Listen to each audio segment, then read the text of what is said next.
علماء کرام نے کتابوں میں ایک واقعہ لکھا ہے کہ سلطان ملک شاہ جو الپ ارسلان بادشاہ کا بیٹا تھا، ایک مرتبہ اصفہان میں جنگل میں شکار کھیل رہا تھا۔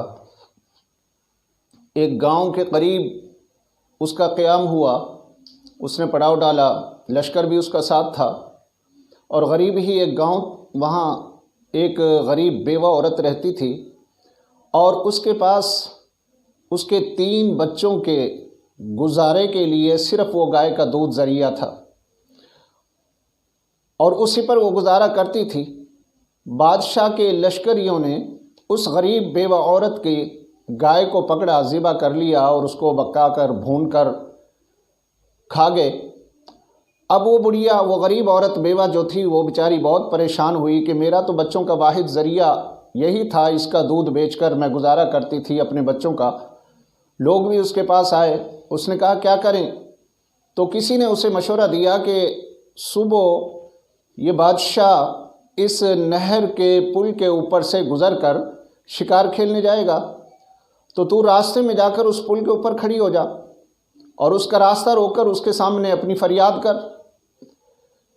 اس نے کہا ٹھیک ہے۔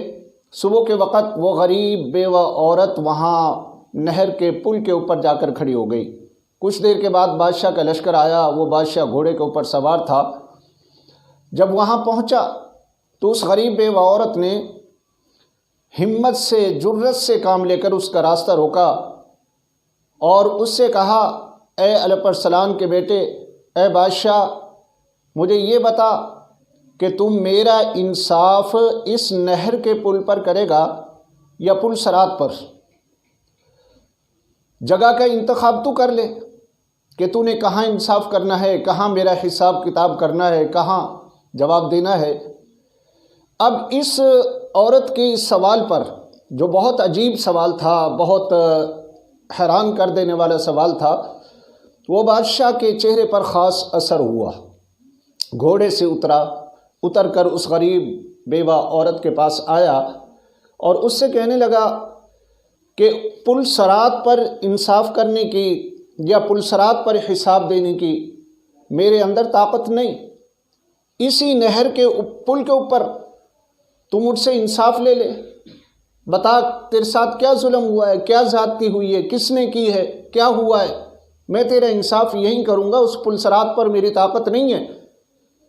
کہ میں وہاں تیرے ساتھ کوئی حساب کروں، تجھے انصاف دوں،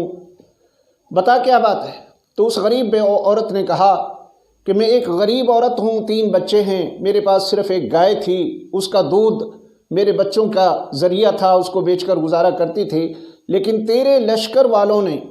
میری گائے کو پکڑا، ذبح کیا، اس کا گوشت پکا کر کھا گئے۔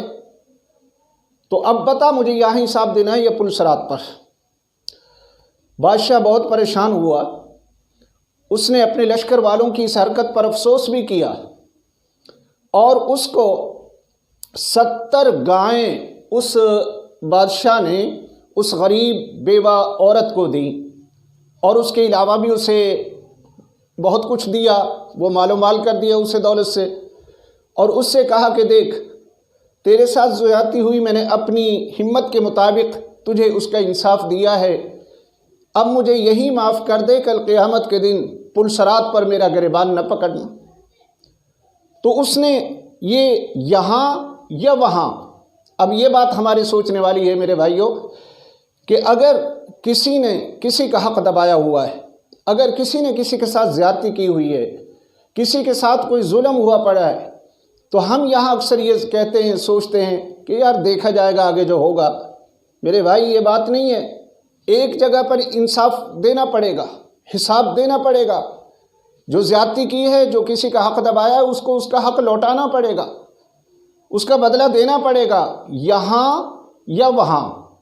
یعنی اس دنیا میں یا آخرت میں۔ تو اب ہم سب اس بات کو سمجھتے ہیں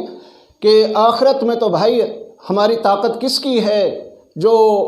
کسی کا حق ادا کر سکے، اس کو زیادتی ظلم اس کا حساب دے سکے۔ تو اس کے اندر بہتری یہی ہے، ہمارا فائدہ اسی میں ہے کہ ہم کیوں نہ دنیا کے اندر رہ کر ہی، اگر آج سے پہلے ہم نے کسی کے ساتھ ظلم و زیادتی کی ہے، ستایا ہے، پریشان کیا ہے، کسی کا حق دبایا ہے، تو اس کو دنیا کے اندر ہی ہم اس کی معافی تلافی کر لیں، یا تو اس کا حق لوٹا دیا جائے یا اس سے جو ہے ہم یہاں معاف کروا لیں۔ ظاہر ہے کہ کل قیامت کے دن اگر گریبان پکڑا گیا تو وہاں ہمارے پاس کچھ نہیں ہوگا اس کا بدلہ دینے کے لیے، تو اس لیے ہمیں یہاں ہی اس کی فکر کرنی چاہیے۔